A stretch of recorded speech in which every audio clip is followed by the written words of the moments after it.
Regardez-moi et souriez-moi. Oh. Oui, eh bien, c'est encore avec une grande joie que nous nous retrouvons tous ensemble pour étudier, regarder la parole de Dieu et s'encourager les uns les autres. Et merci pour les retours. Et nous sommes très heureux de voir que beaucoup suivent les prédications et ça crée des interrogations, des bonnes interrogations, parce que c'est ça, c'est pas le tout d'avoir des interrogations, c'est d'avoir des bonnes réponses pour ce qui concerne les choses de ce temps-ci. Et voyez-vous, c'est vrai qu'à certains égards, il y a des choses attristantes et en même temps, il y a des choses qui nous réjouissent. Amen. Alors voilà, nous allons voir un petit peu ce qui peut faire notre joie. Et l'apôtre Paul, vraisemblablement dans Hébreu, nous dit au chapitre 10 que nous avons, c'est encore le temps de la persévérance, parce que en réalité, nous savons que celui qui vient ne tardera pas. Et nous devons persévérer jusqu'au moment où celui que nous attendons vient. Amen. Alors, croyez-vous qu'il vient? Moi, je crois qu'il vient. Hein, c'est clair. Depuis longtemps, le Seigneur m'a dit qu'il arrivait et beaucoup de prophètes le disent dans le monde entier. Nous savons que l'Esprit Saint témoigne que Jésus est à la porte. Et c'est pour ça disons qu'il nous demande de la persévérance parce qu'il veut encore que d'autres puissent être ajoutés au nombre des élus. Alors, je lis un peu ce texte de Hébreux 10, verset 35 jusqu'à 11.3. Et il dit, n'abandonnez pas votre assurance à laquelle est attachée une grande rémunération. Est-ce que vous avez cette assurance? Est-ce que vous êtes conscient de la rémunération qui s'attache à cette assurance de la foi? Hein? C'est important. Car vous avez besoin de persévérance afin que, après avoir accompli la volonté de Dieu, vous obteniez ce qui vous est promis. Encore un peu de temps, celui qui doit venir viendra et ne tardera pas, et mon juste vivra par la foi. Mais s'il se retire, mon âme ne prend pas plaisir en lui. Nous ne sommes pas de ceux qui se retirent pour se perdre, mais de ceux qui ont la foi pour sauver leur âme. Or, la foi est une ferme assurance des choses qu'on espère, une démonstration de celles qu'on ne voit pas. Et il nous est dit au verset 2, pour l'avoir possédée, les anciens ont obtenu un témoignage favorable. Mes amis, c'est un témoignage qui leur vient de Dieu. Ils ont reçu de Dieu que Dieu, leur action, leur persévérance, leur foi était agréable à Dieu. Et c'est ce qui va se passer. Et mes amis, si vous lisez la suite de ce texte de Hébreux 12, vous verrez qu'il y a un listing énorme d'hommes et de femmes qui ont été agréables à Dieu. Ce sont toute une liste de vainqueurs, ce sont tous des hommes qui ont justement agi par la foi, ont vécu par la foi et ont été agréables et ont accompli des choses extraordinaires, mes amis. Dieu ne nous laisse pas stériles, il veut que nos vies soient passionnantes. Et si vous lisez la suite d'Hébreux de tous ces hommes, vous allez regarder dans la Bible, eh bien vous allez voir combien ils ont eu des vies passionnantes. Hein. La vie est quelque chose de formidable, c'est vrai, la vie est sensationnelle, mais faire le plan de Dieu dans notre vie, c'est tellement mieux. Amen.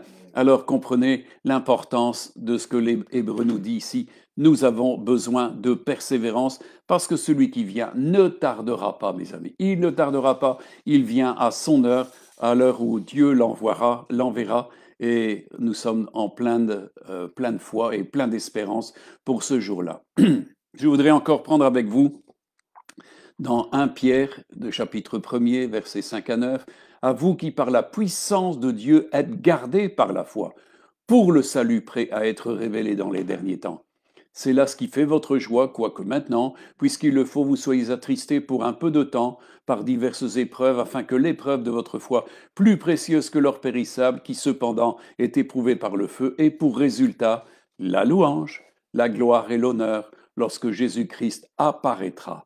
En lui, et lui que vous aimez sans l'avoir vu, et en qui vous croyez sans le voir encore, vous réjouissant d'une joie ineffable et glorieuse, parce que vous obtiendrez le salut de vos âmes pour prix de votre foi. Mes amis, le jour du salut, c'est le jour où Jésus vient, et là, vous recevrez le salut définitif de votre foi, et ça, c'est formidable, et ça, c'est un prix, mes amis, que je voudrais que tous puissent avoir.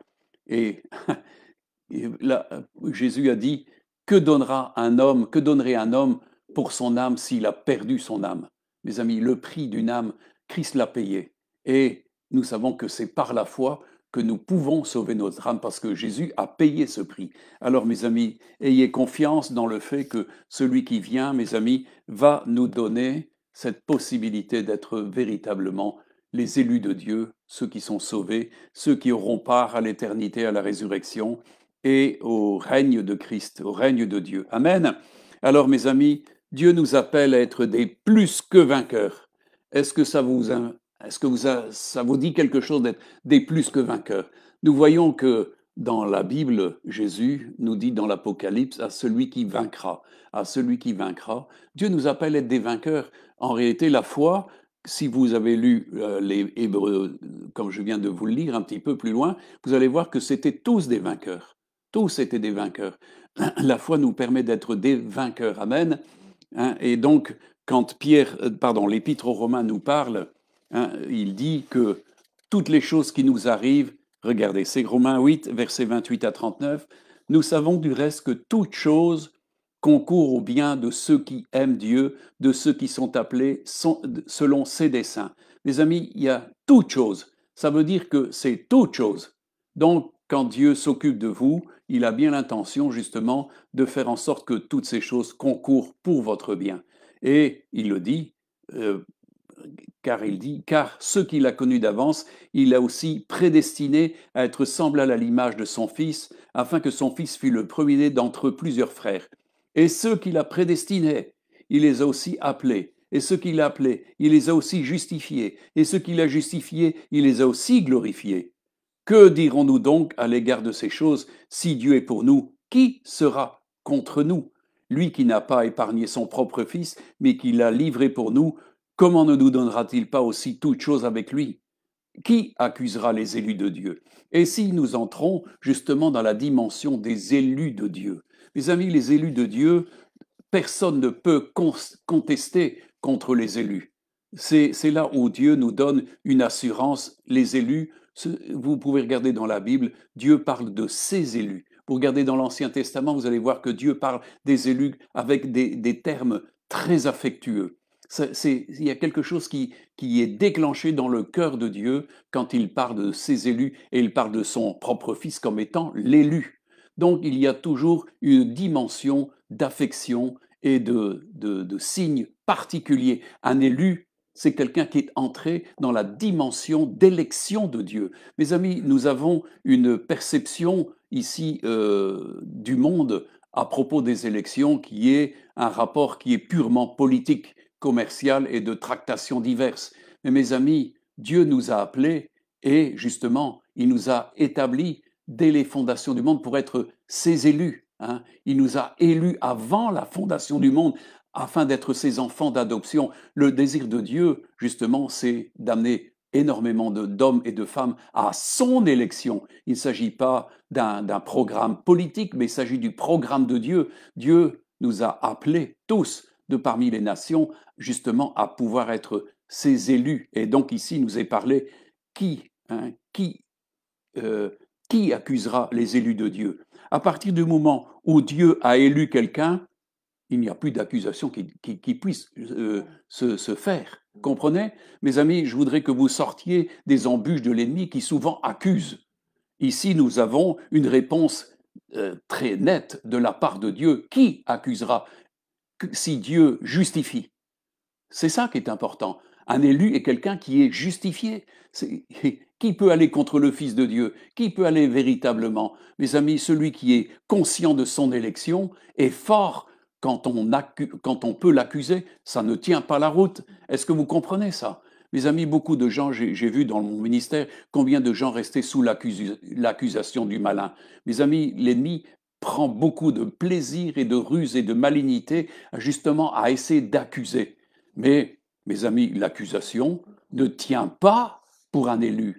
Un élu, il dit que les justes triomphent quand on les mène en justice. Et ça, c'est important, mes amis, c'est que les élus, en réalité, ils renvoient directement l'ennemi où il essaie de nous attirer dans ses propres rangs. Mes amis, Dieu est celui qui nous justifie.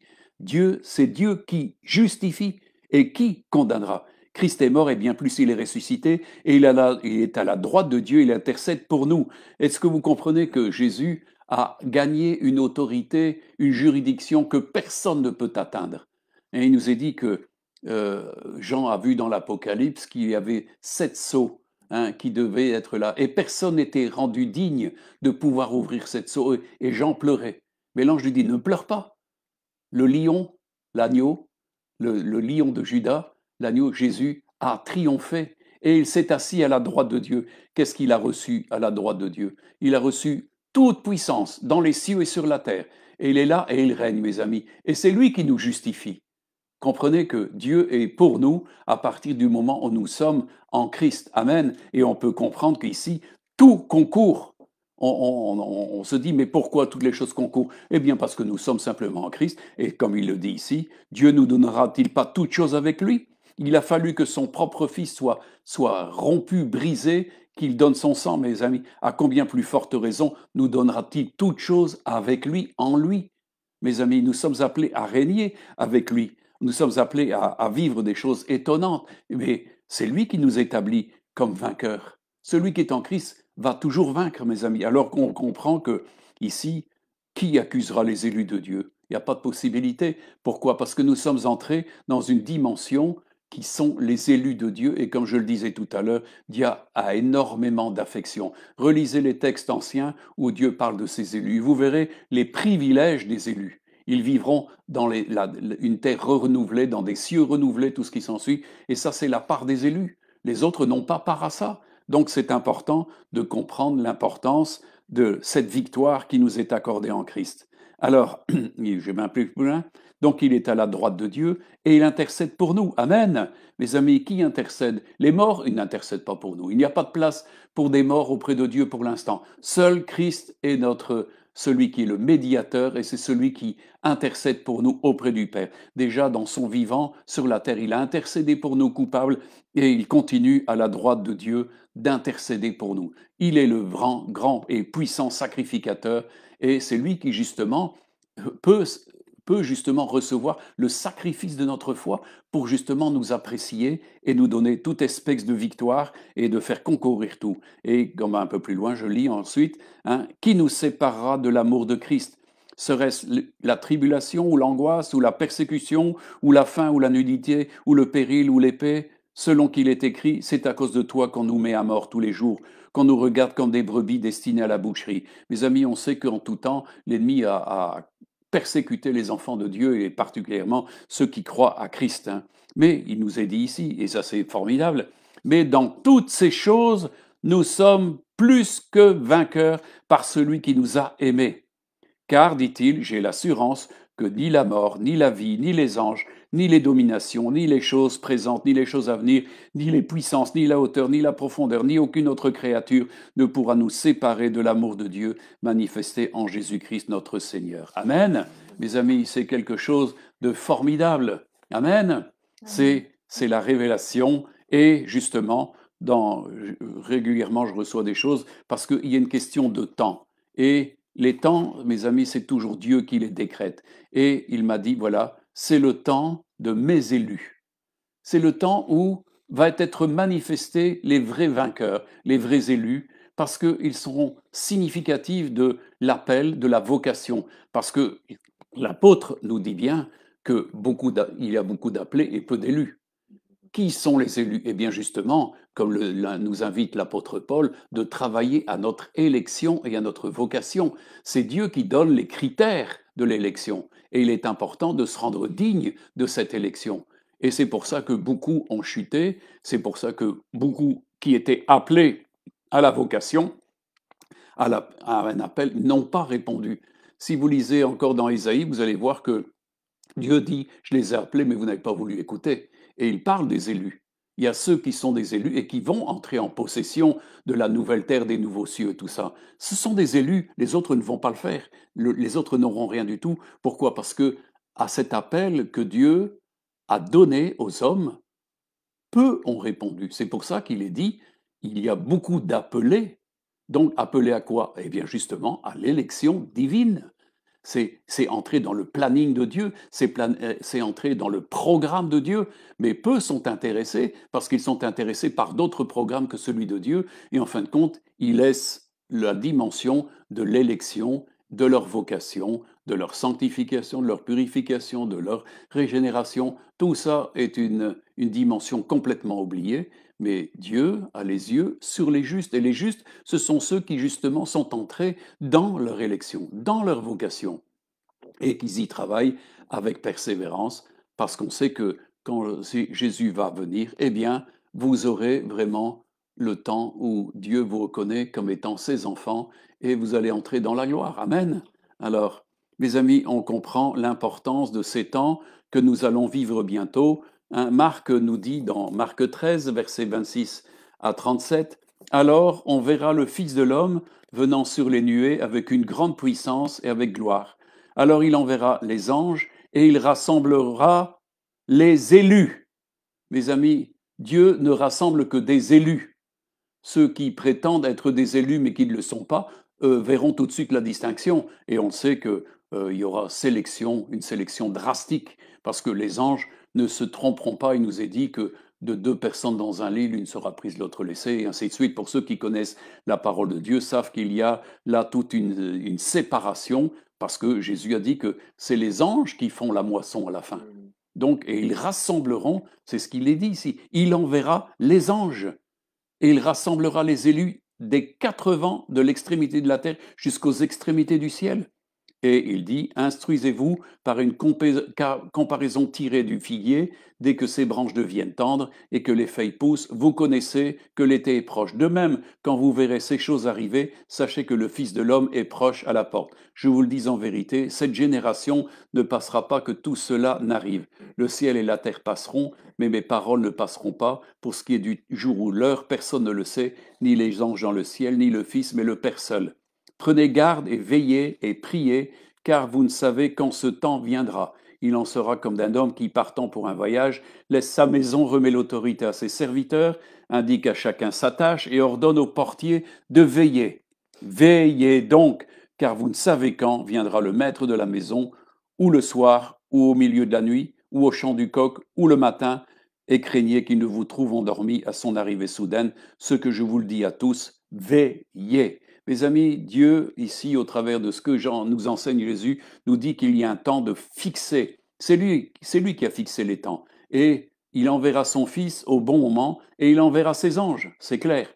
Et mes amis, il a donné une comparaison avec la dimension du figuier. On sait que le figuier qui devait reverdir était Israël. Donc, et nous savons que la génération qui a vu le rétablissement d'Israël depuis 1947, cette génération ne passera pas, c'est ce que Jésus a dit, en vérité, cette génération ne passera pas, que tout ne s'accomplisse. Donc nous n'en connaissons pas le jour ni l'heure, mais nous connaissons la période, nous comprenons l'espace-temps qui nous est donné, et Satan sait très bien qu'il avait très peu de temps, et quand il a vu Israël s'établir, en 47, quand les nations ont reconnu à nouveau la nation d'Israël, qui commence, qui a reverdi, qui a poussé, et vous voyez quelle extension s'est fait, puisque en fin de compte, beaucoup de Juifs font leur alia, et donc on sait que c'est le temps bientôt où Jésus va de nouveau revenir, et on a dit que de deux peuples, il en a fait un seul. Amen.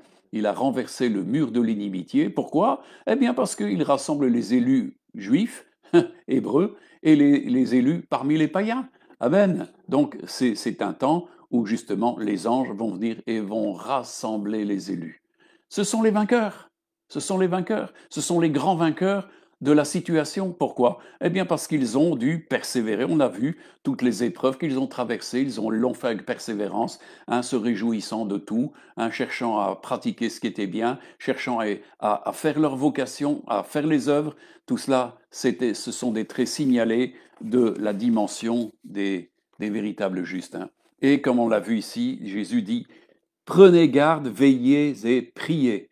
Mes amis, on le sait, et je reprends justement parce que il y a une parabole que Jésus nous a donnée par rapport à la dimension de la prière et de la prière persévérante et de la foi dans la prière pour pouvoir accomplir des choses puissantes. Et ici, Jésus quand il parle dans cette parabole, c'est dans Luc 18, versets 1 à 8, Jésus leur adressa une parabole pour montrer qu'il faut toujours prier et ne pas se relâcher. Il dit, il y avait dans une ville un juge qui ne craignait pas Dieu et qui n'avait d'égard pour personne.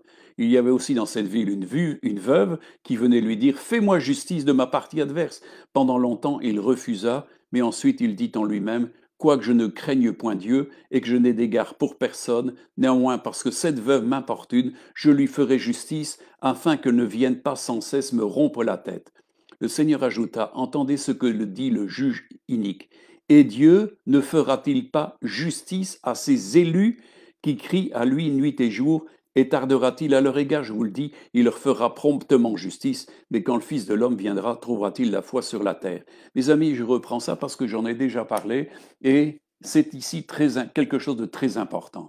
Il situe la capacité très spéciale, et comme on l'a vu, cette dimension d'affection que Dieu a. Hein, il le dit, hein, Dieu ne fera-t-il pas justice à qui? À ses élus, mes amis. Il y a une justice qui est rendue à des élus. Pourquoi? Eh bien parce que un élu est quelqu'un qui connaît ses droits et qui pratique la justice en tout temps. Il est dit que quand on mène les justes en tribunal, ils triomphent. Ils triomphent. Ils sont appelés à triompher parce que qui accusera les élus de Dieu? Qui accusera les justes? Les justes prennent l'habitude de faire ce qui est juste et automatiquement ils connaissent leurs droits. Mes amis, si vous voulez un jour, si vous êtes amené un jour à aller au tribunal, eh bien, il va falloir pour vous savoir si vous avez le droit d'aller en justice pour réclamer justice.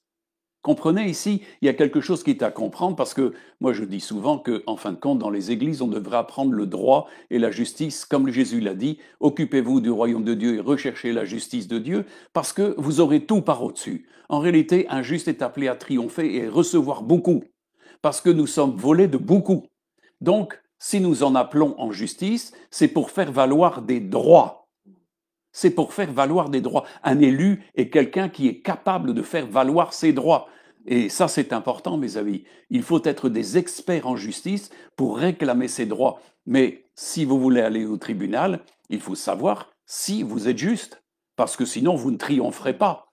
Et c'est là où, en fin de compte, dans la plus haute cour de justice qui soit, celle de Dieu, celle de Christ, Dieu fait toujours victoire et fait justice à ses élus. Parce que les élus ne prennent pas la peine, enfin disons, ne font pas des choses tordues, ils ne font pas des choses qui déplaisent à Dieu, ils font tout ce qui est agréable à Dieu, et donc ils ont des recours de justice importants. Est-ce que vous comprenez ça? Dieu nous a donné un héritage en Christ. C'est ce que disait l'apôtre Paul, Père, donne-leur un esprit de sagesse et de révélation, afin qu'ils comprennent tout ce qui s'attache justement à cet appel, à leur vocation, à l'héritage. Mes amis, l'ennemi a pillé l'Église de toutes sortes de manières, et beaucoup ne connaissent pas leurs droits, et en fin de compte se laissent voler tout. Mes amis, moi je crois que la dernière Église qui se lève est une Église qui connaît ses droits, qui connaît son héritage, qui connaît sa vocation, qui connaît son appel, qui connaît ses œuvres et qui connaît la puissance de Dieu. Automatiquement, ils peuvent agir. Et moi je crois qu'il n'y a rien de plus symptomatique que ce que l'ange Gabriel avait dit dans la fin des temps. Tous ceux qui connaîtront leur Dieu agiront avec détermination, avec conviction, avec forte puissance. Pourquoi? Parce qu'ils connaissent le cœur de Dieu. Mais ce que le cœur de Dieu nous communique, ben, c'est nos droits, c'est notre héritage, ce que nous avons en Christ, mes amis. Dieu ne nous donne pas un héritage en dehors de Christ. Christ est celui qui nous a ouvert la porte de l'héritage, du royaume et de sa puissance et de tout. Donc, mes amis, nous ne prévalons pas de quelque chose que on voudrait convoiter. Non, on espère simplement que Dieu nous fasse justice dans ce que lui, légalement, en tant que Père, comme il est dit, puisque nous sommes enfants, nous sommes aussi héritiers. Nous sommes héritiers de quoi? Du royaume et de tout ce qu'il y a dans le royaume et de tout ce que Dieu nous a donné en son Fils. Alors, mes amis, il est important que l'Église et ses enfants, ses élus, fassent valoir le droit en justice divine. Mes amis, on sait qu'il y a des tribunaux de toutes sortes. Hein, il y a des tribunaux de première instance, des tribunaux, hein, il y a toutes sortes de niveaux de juridiction. Mais comprenez que quand nous plaidons devant le trône de Dieu, nous plaidons dans le plus haut recours de justice, dans le plus haut recours de juridiction. Les hommes ont des niveaux de juridiction. La terre est remplie de niveaux de gouvernement avec des juridictions diverses. Mais là, mes amis, avec Christ, nous entrons dans le domaine d'un tribunal qui, en fin de compte, est favorable pour nous. Et Dieu est favorable à ses élus d'avance. Si l'ennemi nous accuse, nous nous approchons du trône de Dieu, Dieu est déjà pour nous avant de commencer, parce que Dieu sait très bien qui nous accuse. Donc, nous pouvons faire valoir nos droits, et parce que Christ nous les a donnés. Nous avons tout pleinement en Christ, mes amis. Et c'est là où Dieu veut nous faire justice. Comprenez que dans ce temps, l'Église ici qui nous est donnée va revêtir à nouveau sa dimension d'autorité et de droit en justice, et faire valoir. Parce que, mes amis, quels droits pouvons-nous faire valoir? C'est Dieu qui nous donne des droits en son Fils, puisqu'il a fait de nous ses héritiers. Amen. Nous sommes héritiers du royaume. Dieu a dit, par la bouche de Jésus, ne crains pas, petit troupeau, car Dieu a jugé bon de vous donner le royaume. Mais si nous sommes héritiers du royaume, nous sommes héritiers de tout ce que Christ avait. Amen. Alors on comprend que la puissance qui est libérée et l'autorité des vainqueurs appartient aux élus.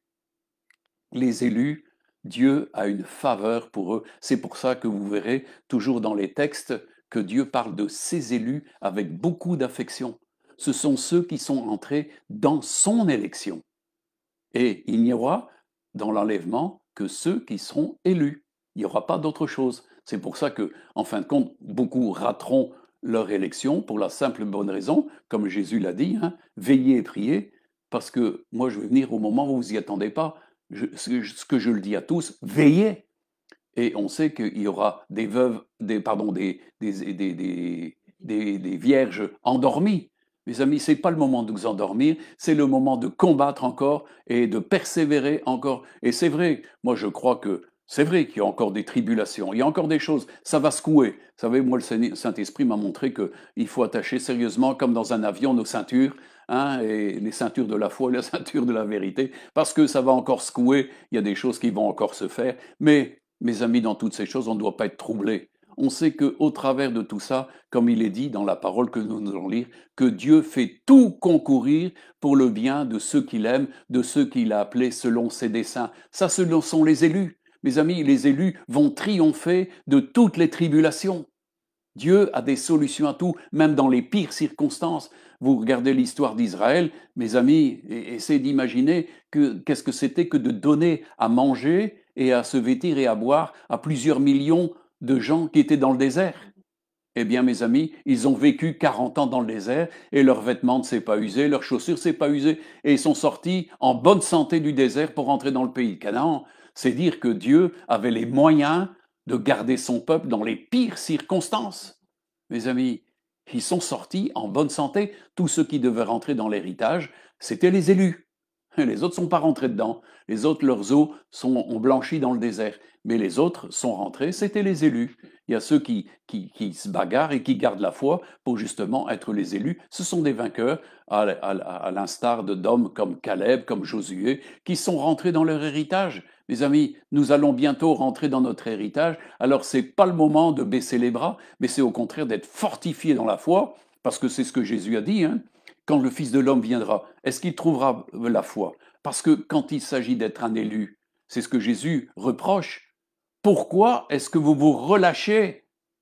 C'est pour ça qu'il ne faut pas se relâcher pour l'instant. Comme des élus, nous avons à plaider pour obtenir certaines choses. Surtout dans ce temps difficile, il y a des choses, des choses à abattre, il y a des choses à détruire, il y a des choses à renverser, il y a des choses à planter. Et tout ça, c'est en fin de compte l'opportunité pour les véritables élus de Dieu, les vrais vainqueurs, de pouvoir le faire. Amen. C'est important. Mes amis, dans tout cela, c'est important de comprendre la dimension de ce que représentait Jésus. Dans l'Apocalypse 19, 11, il nous est dit « Puis je vis le ciel ouvert et voici parut un cheval blanc. Celui qui le montait s'appelle fidèle et véritable. Il juge et combat avec justice. » Amen. Mes amis, il combat avec force, avec justice. Et C'est un des traits que nous devons avoir. Pourquoi? Eh bien, il nous est dit que l'épouse, quand elle va se présenter, elle est couverte de fin lin qui sont les œuvres justes des saints. Et mes amis, cette épouse, eh bien, elle aura combattu. Ses membres auront combattu. Les membres, nous sommes tous le corps de Christ, nous sommes tous son épouse, et tous ses membres auront combattu avec justice, avec vérité. Pourquoi? Parce que la vérité doit être un des apanages des enfants de Dieu, comme Jésus nous a dit qu'il est le fidèle, il est le véritable, et il combat avec justice. Et le combat que nous pouvons remporter n'est qu'un combat que de justice. C'est pour ça que Dieu dit, enfin Jésus dit dans cette parabole, Dieu fait justice à ses élus. Et ils ont combattu selon la justice. Mes amis, il est dit que personne ne peut remporter la victoire s'il n'a pas combattu selon les règles. Si nous combattons selon les règles, c'est selon les règles de justice. C'est pour ça que Dieu nous a donné des armes de défense et de capacité d'intervenir pour renverser des forteresses, pour renverser des choses. Donc les armes sont les armes de Dieu et elles sont puissantes par sa vertu. Et une de ces vertus, c'est la vérité et la justice. C'est ce que Jésus il combat avec, avec vérité et nous devons combattre ici dans ces temps-ci avec vérité et justice et Dieu va nous donner. Mes amis, je crois qu'il est important que les élus soient des experts en droit divin, de façon à ne pas s'exposer à combattre pour des choses, comme le dit Paul, on n'a pas à combattre la chair et le sang, mais des puissances, des principautés, des autorités, des esprits méchants dans les lieux célestes. Et c'est ce que Christ a remporté comme victoire. Et il est important que nous aussi, nous nous équipions pour cette guerre spirituelle, parce que nous n'avons pas affronté. C'est vrai qu'il y a des hommes et des femmes qui sont les serviteurs de Satan, mais si nous combattons les esprits qui les manipulent, mes amis, le pouvoir qui sont sur ces gens vont cesser. C'est pour ça que, en réalité, les élus peuvent détruire des choses qui sont les actions qui sont manipulatrices des hommes et des femmes de ce monde. C'est là où nous pouvons démonter les puissances, les lier et les combattre de manière à ce que justement les hommes qui sont manipulés par les puissances cessent leur sale travail. Et nous voyons l'histoire du peuple de Dieu montre combien des hommes et des femmes qui ont été des hommes d'intercession, de prière, ont pu modifier le cours de l'histoire. Hein, je ne vais pas relater ici tout ce qui se fait avec les vrais grands intercesseurs, mais ils ont modifié le cours de l'histoire. Si vous regardez des gens comme Ray Sowell, c'est bien d'autres, eh bien, ils ont modifié le cours de l'histoire pour des hommes. Pourquoi? Parce que les puissances ont été ébranlées par ces hommes. Et Dieu agissait dans les lieux célestes parce que nous avons une puissance dans le deuxième ciel, mes amis. Et cette puissance sur le deuxième ciel intervient sur la terre. Et c'est là où, en fin de compte, se trouve la véritable puissance des hommes et des femmes de Dieu qui se tiennent justement dans la prière et dans l'intercession.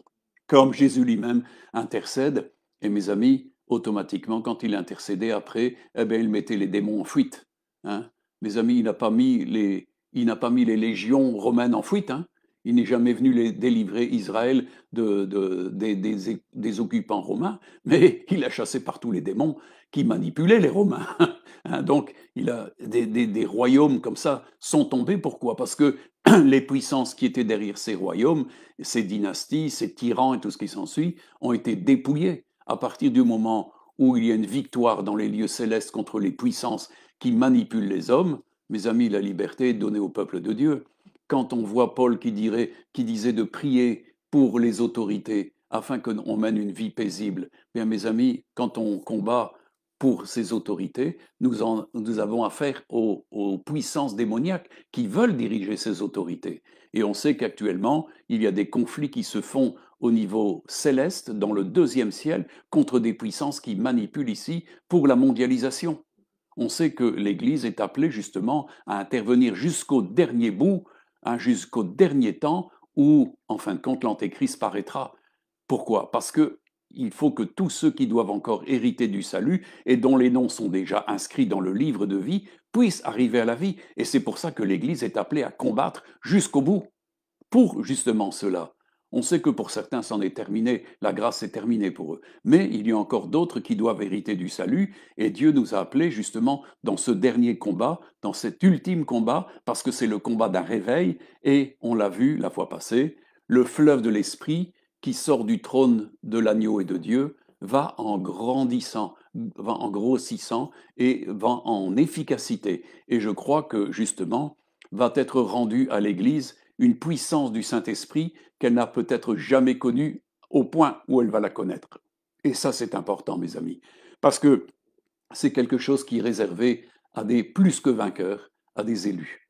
C'est de pouvoir agir dans ce temps avec une grande efficacité, avec une grande puissance. Amen.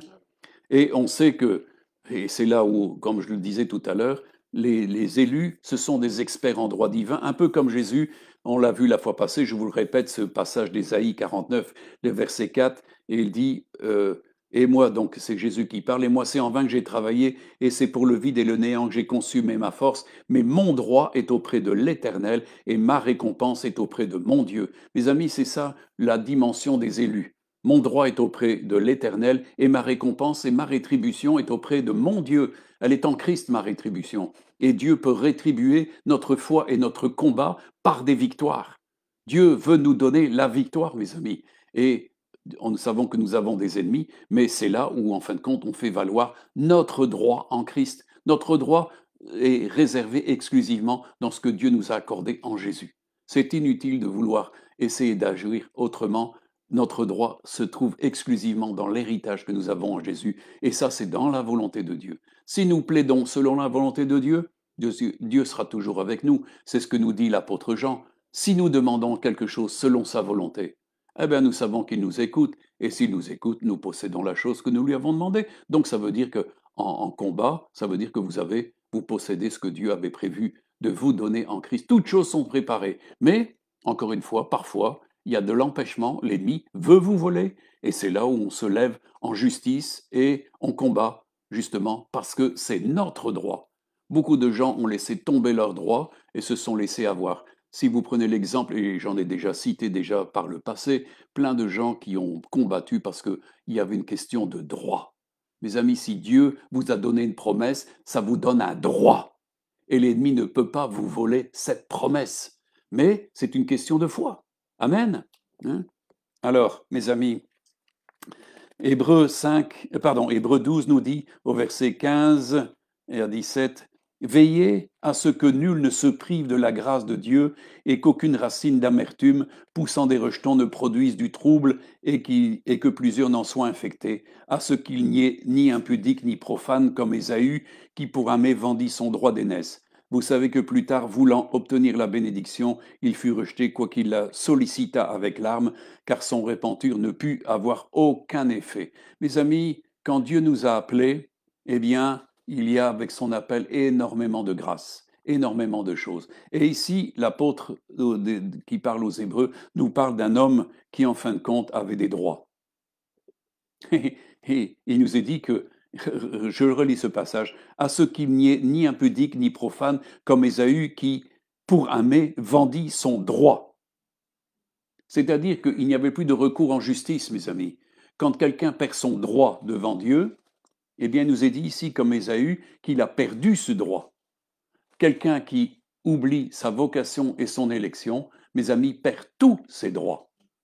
Nous pouvons revendiquer des droits dans la mesure où nous travaillons, où nous sommes fidèles à cette élection et à cette vocation.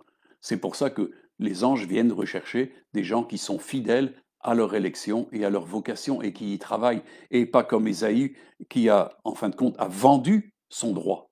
Mes amis, beaucoup de gens ont vendu leurs droits pour des choses qui ne valent pas la peine. Mes amis, est-ce que vous croyez justement à cette rémunération qui vient? Jésus vient, dit, et je rendrai à chacun selon ce qu'est son œuvre. Mais mes amis, il y a des gens qui auront déjà tout perdu avant que le Seigneur revienne. C'est pour ça qu'ils ne seront pas pris. Jésus revient chercher des élus, des gens qui sont entrés dans leur vocation, des gens qui ont persévéré et qui ont accompli la volonté de Dieu. Ceux-là n'ont pas perdu le droit. Hein? Et c'est ce que disait Jésus, mon droit est auprès de l'Éternel et ma récompense est auprès de mon Dieu. Et on sait que Jésus a combattu, et c'est pour ça qu'il a pu s'asseoir à la droite de la majesté divine, et il a reçu une gloire que personne ne peut recevoir, une dignité que personne ne peut recevoir. Et c'est pour ça qu'il a reçu une autorité dans les cieux et sur la terre. Il est Seigneur des cieux et de la terre. Dieu passe son gouvernement par Jésus, et il va régner avec puissance sur toute la dimension de la terre et des cieux, parce que c'est en lui que tout est uni. Alors comprenez l'importance de ne pas perdre ce droit que Ésaü a stupidement perdu. Il est donné un exemple parce qu'il est typique vraiment d'une dimension de perte tragique d'un héritage. C'était fini. Et on sait que Jacob n'a pu rien faire pour lui. C'est tout. La bénédiction est partie sur Jacob. Ésaü n'a plus rien eu, mes amis. Et beaucoup de gens ont vendu pour des choses qui n'en valent pas la peine leur vocation, leur élection. Ils ont poursuivi d'autres buts que cela. Au lieu d'y travailler avec crainte et tremblement leur salut, mes amis, quand le Seigneur va paraître, ça va être la rétribution. C'est quelque chose d'extraordinaire ce qui va se passer. Alors, êtes-vous prêts à cela, hein? Alors, mes amis, il y a justement, je reviens sur cette dimension de l'autorité donnée aux élus dans la prière. Je vais reprendre ce passage de Romains 8, pardon, Apocalypse 8, versets 1 à 7. Il nous est dit, quand il ouvrit le 7e sceau, mes amis, on sait que les sceaux ne pouvaient pas s'ouvrir. Jean a pleuré de ce que ces sceaux, nul n'était digne d'ouvrir ces sceaux. Et l'ange lui a dit, mais ne pleure pas. Il y en a un qui a vaincu, c'est Jésus. C'est le lion de la tribu de Juda. Et il a vu un agneau et un lion sur le trône. Et il nous est dit que donc, et c'est justement à cause de ce que les sceaux sont ouverts, il se passe quelque chose de très important. Et là, il y a une interréaction entre ce que Christ a exécuté et qui nous donne une ouverture. Comprenez ici ceci. Quand il ouvrit le 7e sceau, il y eut dans le ciel un silence d'environ une demi-heure. Et je vis les 7 anges qui se tiennent devant Dieu, et 7 trompettes leur furent données. Et un autre ange vint, et il se tint sur l'autel, ayant un encensoir d'or. On lui donna beaucoup de parfums, afin qu'il les offrît avec les prières de tous les saints sur l'autel d'or qui est devant le trône. La fumée des parfums monta avec la prière des saints et de la main de l'ange devant Dieu. Et l'ange prit l'encensoir, le remplit du feu de l'autel et le jeta sur la terre. Il y eut des voix, des tonnerres et des éclairs et un tremblement de terre. Et les 7 anges qui avaient les 7 trompettes se préparèrent à en sonner. Le premier sonna de la trompette, et il y eut de la grêle et du feu mêlé de sang. Ils furent jetés sur la terre, et le tiers de la terre fut brûlé, et le tiers des arbres fut brûlé, toute terre verte fut brûlée. Mes amis, nous voyons que consécutivement au fait que les sceaux sont rompus, sont ouverts, la prière et les intercessions des saints prennent une toute autre dimension de justice. C'est-à-dire qu'ils ont prié et l'ange a pu recevoir dans les coupes les prières des saints. Et il nous est dit qu'il lui fut donné beaucoup d'encens. À partir du moment où les prières ont été mêlées à l'encens, il a pu les jeter et des choses terribles se sont faites. L'autorité de ces prières a pris exécution. En réalité, ces prières ont prophétisé tout ce qui suit. Comprenez que ce n'est pas pour rien, les prières des saints, il y a une dimension de prière prophétique et de jugement, et ces prières, en fin de compte, s'accomplissent ensuite. Comprenez que les prières des saints sont là dans les coupes et l'ange qui est sur l'autel d'or. Moi, je sais que le Seigneur m'a montré cet autel d'or et je sais que c'est l'autel de puissance parce que directement, vous êtes en relation avec le lieu très haut, le lieu très saint. Et c'est là où, en fin de compte, Dieu peut vraiment déclencher les choses. Est-ce que vous comprenez cela? C'est très important de se tenir tous devant le trône, devant l'autel d'or. L'autel, c'est l'autel de l'intercession. Dieu avait placé dans le temple cet autel d'or pour qu'il soit l'endroit où on donnait, on mettait le parfum qui montait avec les prières des saints. C'était une maison de prière parce que tout se tournait autour de l'autel d'or, mes amis. Il n'y a plus d'autel des sacrifices. C'est fini, c'est fini. Mais l'autel d'or, lui, subsiste. Et nous pouvons en tout temps nous approcher et on sait que là s'ajoutent nos prières. Pourquoi? Parce que nos prières amènent des jugements, amènent des transactions, amènent des actions de Dieu sur la terre. Comprenez? Sans les prières, Dieu ne sait rien faire. C'est pour ça que des gens ont modifié, on le voit tout partout où les peuples se sont réunis dans la prière, Dieu a pu déclencher des réveils. Pourquoi? Parce que les prières étaient reçues dans des couples et à un moment donné, les choses s'accomplissaient. Il y a une dimension prophétique qui doit s'accomplir et les prières prophétiques des saints doivent s'accomplir. Alors, voilà, c'est important, hein. Et je crois que le Saint-Esprit m'a montré avec une puissante conviction que cette autorité qui est donnée, en fin de compte, à ceux qui se tiennent devant l'autel d'or pour prier, eh bien, c'est un peu une autorité qui est comparable à celle que Jérémie avait reçue en son temps. Parce que les situations sont tellement terribles que Dieu veut justement donner une autorité prophétique pour que des choses s'accomplissent et des choses puissantes. Et je reprends ce que Dieu a dit à Jérémie dans Jérémie 1, du verset 4 à 12. La parole de l'Éternel me fut adressée en ces mots: avant que je ne t'eusse formé dans le ventre de ta mère, je te connaissais, et avant que tu fusses sorti de son sein, je t'avais consacré, je t'avais établi prophète des nations. Je répondis: Ô Seigneur éternel, voici, je ne sais pas parler, car je suis un enfant. Et l'Éternel me dit: ne dis pas je suis un enfant, car tu iras vers tous ceux auprès de qui je t'enverrai, et tu diras tout ce que je t'ordonnerai. Ne les crains pas, car je suis avec toi pour te délivrer, dit l'Éternel. Puis l'Éternel étendit sa main et toucha ma bouche, et l'Éternel me dit: voici, je mets mes paroles dans ta bouche. Regarde, je t'établis aujourd'hui sur les nations et sur les royaumes, pour que tu arraches, pour que tu abattes, pour que tu ruines, que tu détruises, pour que tu bâtisses et que tu plantes. Mes amis, c'est terrible parce qu'il y a une dimension là, hein, d'autorité qui est déléguée. Hein, je le relis. Hein, regarde, je t'établis aujourd'hui sur les nations, sur les royaumes, pour que tu arraches, que tu abattes, pour que tu ruines, que tu détruises, que tu bâtisses et que tu plantes. Et il dit que tu fasses aussi périr, mes amis. C'est important. Dieu donne une autorité énorme à son serviteur parce que le plan de Dieu doit s'accomplir. Et c'est pour ça que Jérémie a pu parler et, en fin de compte, accomplir la volonté de Dieu. Et il dit ensuite, hein, les paroles de l'Éternel me furent adressées en ces mots. Que vois-tu, Jérémie? Je répondis, je vois une branche d'amandier. Et l'Éternel me dit, tu as bien vu, car je veille sur ma parole pour l'exécuter. Mes amis, Dieu a besoin, en ce temps-ci, des prières des saints, et des prières qui ont une grande dimension d'autorité, une grande dimension où nous, c'est ce qui est dit, l'homme spirituel juge de tout. Pourquoi? Ben parce qu'il juge selon la dimension du cœur de Dieu. Il peut établir un jugement sur ce qui se passe actuellement. Mes amis, est-ce que vous êtes d'accord avec tout ce qui se passe? Eh bien, c'est très important parce que nous avons un recours de droit en justice divine, comme Jérémie, en nous opposant. C'est pour ça que Jésus a dit à ses apôtres, ce que vous lirez dans les cieux, hein, ce que vous lirez sur la terre sera lié dans les cieux, ce que vous délirez sera délié.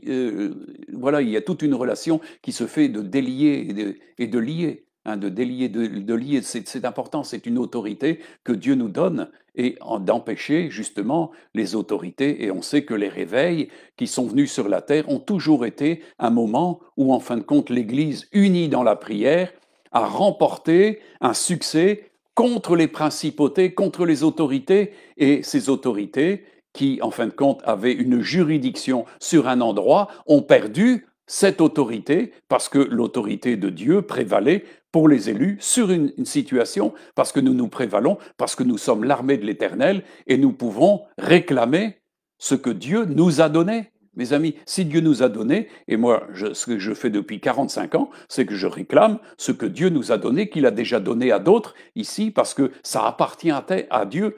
Toute la terre et tout ce qu'elle renferme appartient à Dieu, et Dieu donne, en fin de compte, des points à ses enfants, des endroits où il veut mettre sa puissance, et il veut qu'on s'active pour que justement il y ait un réveil à cet endroit-là, de façon à ce que ce réveil puisse s'étendre ailleurs. Dieu commence toujours par poser ses pieds quelque part pour ensuite aller beaucoup plus loin. Mes amis, un réveil, quand il commence, on ne sait pas où ça s'arrête.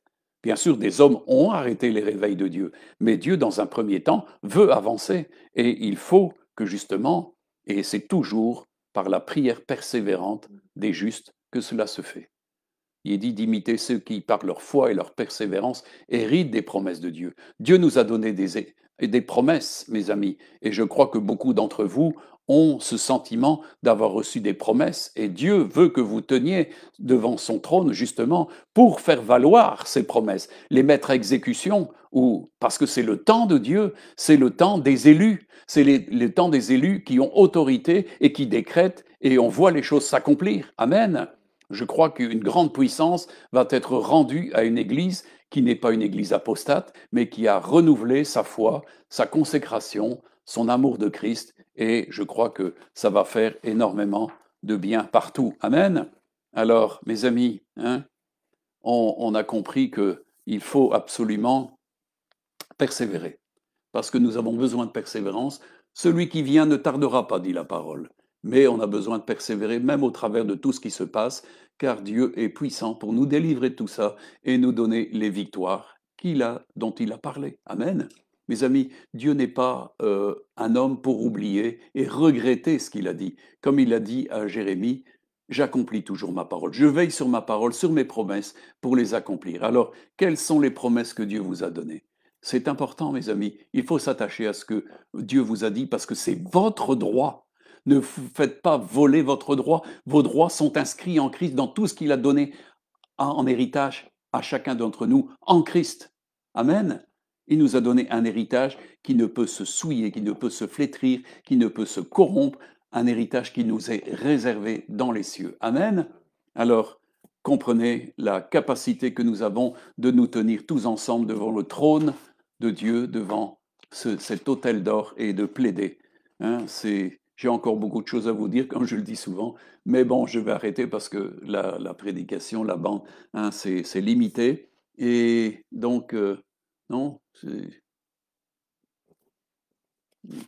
voilà. Je reviens, hein, alors, puisqu'on me dit que j'ai encore un peu de temps, je reviens sur le psaume 149. Hein, il dit, 149, et il dit, louez l'Éternel, chantez à l'Éternel un cantique nouveau, chantez ses louanges dans l'assemblée des fidèles, qu'Israël se réjouisse en celui qui l'a créé, car les fils de Sion, que les fils de Sion soient dans l'allégresse à cause de leur roi, qu'ils louent son nom avec des danses, qu'ils le célèbrent avec le tambourin et la harpe, car l'Éternel prend plaisir à son peuple, il glorifie les malheureux en les sauvant, que les fidèles triomphent dans la gloire, qu'ils poussent des cris de joie sur leurs couches, que les louanges de Dieu soient dans leur bouche et le glaive à deux tranchants dans leurs mains, pour exercer la vengeance sur les nations, pour châtier les peuples, pour lier leurs rois avec des chaînes et leurs grands avec des ceps de fer, pour exécuter contre le jugement qui est écrit, c'est une gloire pour ses fidèles, louer l'Éternel. Et on l'a vu la fois passée, le psaume 2 dit, pourquoi ce tumulte parmi les nations, ces vaines pensées parmi les peuples, pourquoi les princes les rois de la terre se soulèvent-ils et les princes se liguent-ils avec eux contre l'Éternel et contre son oint? Brisons leurs liens, délivrons-nous de leurs chaînes. Celui qui siège en les cieux est le Seigneur et il se moque d'eux. Il se rit et il se moque d'eux. Mes amis, hein, c'est très important. Il nous est dit que à la fin, dans l'Apocalypse, il nous est dit que il y avait tous les hommes et les femmes qui étaient sauvés là. Ils étaient sur la mer de verre, qui en réalité est de l'or. L'or est tellement pur qu'il semble être du verre. Et tous sont là avec des harpes et ils chantent le cantique de Moïse. Amen. Mes amis, est-ce que vous serez là sur cette mer de verre avec tous ceux qui sont les élus, les vainqueurs, et qui chanteront le cantique de Moïse? Amen. Hein, et je vais vous lire le cantique hein, de Moïse. Et il chante le cantique de Moïse, le serviteur de Dieu, et le cantique de l'agneau en disant, tes œuvres sont grandes et admirables, Seigneur Dieu Tout-Puissant, tes voies sont justes et véritables, ô roi des nations. Qui ne craindrait, Seigneur, et ne glorifierait ton nom, car seul tu es saint, et toutes les nations viendront et se prosterneront devant toi, parce que tes jugements ont été manifestés. Après cela, je regardai, et le temple du tabernacle du témoignage fut ouvert dans le ciel. Mes amis, Dieu va exercer ses jugements, mais ces jugements, nous l'avons vu, s'exercent dans la mesure où le peuple intercède. C'est en vertu de cela que les anges peuvent mettre sur le trône, pardon, sur l'autel d'or. Les jugements de Dieu sont déclenchés par la prière des saints. Amen. Alors, ces jugements viennent et serez-vous de ceux qui, justement, établissent la justice de Dieu parce qu'on est appelé à faire ça. Vous savez, Paul nous dira dans une de ses épîtres y a-t-il personne parmi vous qui soit jugé digne de juger? Ne savez-vous pas que nous jugerons les nations et que vous jugerez les anges? Et il parle justement de ce que ces églises étaient dans l'impossibilité, ils se récusaient quant à la capacité de juger, alors que, en fin de compte, l'homme spirituel est appelé à juger de tout. La véritable église de la fin des temps est capable de juger et d'apporter des jugements et de les plaider devant Dieu, et c'est Dieu qui exerce ces jugements, mes amis. C'est là où, par l'intermédiaire de la prière et de l'intercession, Dieu exerce ses jugements. C'est ce qui se passe dans les réveils. Nous pouvons exercer un jugement contre les rois, contre des décisions, contre des jugements iniques. Et nous pouvons révoquer, lisez les livres de Ray Sowell sur la brèche et tout ce qui s'ensuit, des grands intercesseurs, et vous verrez qu'ils ont démis des choses. Ils ont renversé des royaumes, ils ont renversé des édits, des proclamations de rois et tout ce qui s'ensuit, parce que ce qui prévalait, c'était la justice de Dieu. Regardez comment une femme comme la reine Esther a pu renverser les dimensions des jugements qui ne pouvaient pas être révoqués. Mes amis, il y a ceux qui plaident et qui sont agréables à Dieu, et Dieu accomplit ses desseins parce qu'ils ont le cœur de Dieu en eux et ils plaident selon le cœur de Dieu. Alors, mes amis, moi, je vous invite toujours à prier et de prier ensemble. Quand le peuple est rassemblé dans la prière, il y a une onction puissante et on sent aussitôt qu'on a quelques intercesseurs qui ont du poids devant Dieu, qui justement sont des vrais élus, sont des vrais vainqueurs. Eh bien, leur prière fait toute la différence. Vous savez, il y a des prières qui ne montent pas très loin, hein, et on a eu l'occasion de voir la dimension religieuse n'apporte rien du tout. Il y a les élus qui sont des hommes et des femmes spirituels qui savent le poids qu'ils ont dans le jugement. Et ils savent qu'ils connaissent leur Dieu et ils savent aussi que Dieu va accomplir. Vous savez, quand l'ange dit que ceux qui connaîtront leur Dieu agiront avec détermination, ils savent que Dieu est fidèle et que quand il leur dit quelque chose de prononcé, il va l'accomplir. Ils ont confiance en Dieu, de ce que Dieu va faire quelque chose. Et je crois que dans l'exemple de Jérémie que je vous ai cité, Jérémie était très conscient que quand il commençait à ouvrir la bouche de la part de Dieu à dire des choses, eh bien, ce qu'il allait dire, ça allait s'accomplir parce que c'était des paroles de connaissance, c'était des paroles prophétiques qui s'accompliraient, mes amis. Et c'est ça que nous devons prendre conscience dans ce temps, c'est ce que Dieu veut libérer là où il y a des hommes et des femmes spirituels qui se tiennent devant son trône pour plaider. Parce qu'ils s'unissent au plaidoyer de Christ dans les cieux. Quand nous nous assemblons, nous sachons que Christ est à la droite du Père pour plaider et nous joignons notre plaidoyer, notre intercession, notre chose auprès de Dieu par Christ. Amen. Et ça, c'est important. Et je crois que des belles choses vont se faire ici. Alors, ne soyez pas ébranlés par ce qui se fait. Ça va secouer encore. Il y a des choses, mais des choses vont se mettre en place. Alors, ne soyez pas effrayés de ce qui se fait. Vous savez, beaucoup de tromperies sont libérées dans le monde. Il est dit que, en fin de compte, le monde veut tromper même jusqu'à des élus. Mais les vrais élus ne se laissent pas tromper par les circonstances. La ruse et la tromperie des hommes ne font pas partie de ce que les véritables élus pensent. Ils ont la pensée de Dieu, ils ont le cœur de Dieu et ne se laissent pas ébranler au travers de ces circonstances. Et ils restent fermes dans ce combat parce que la victoire est assurée. Amen. Nous sommes plus que vainqueurs par celui qui nous a aimés. Amen, amen. Samedi. Que le Seigneur vous bénisse. Oui, et je rappelle à tous ceux qui viennent pour l'intercession, pour le réseau des saints, samedi, que nous avons l'intercession donc à partir de 3 heures de l'après-midi. Ok, voilà. Que le Seigneur vous bénisse. On était heureux d'être avec vous. Et si vous avez des questions, n'hésitez pas. On aime bien les retours. Et oui, et alors, oui, et encore ici lundi soir, nous aurons de nouveau le cours de disciples et le temps de prier, d'intercéder et de louer Dieu. Voilà. Que le Seigneur vous bénisse. On est heureux et soyez heureux parce que Dieu vous aime. On est, en fin de compte, on a un Père qui est merveilleux. Et si vous êtes les élus, vous allez comprendre la différence qu'il y a entre élus et pas élus.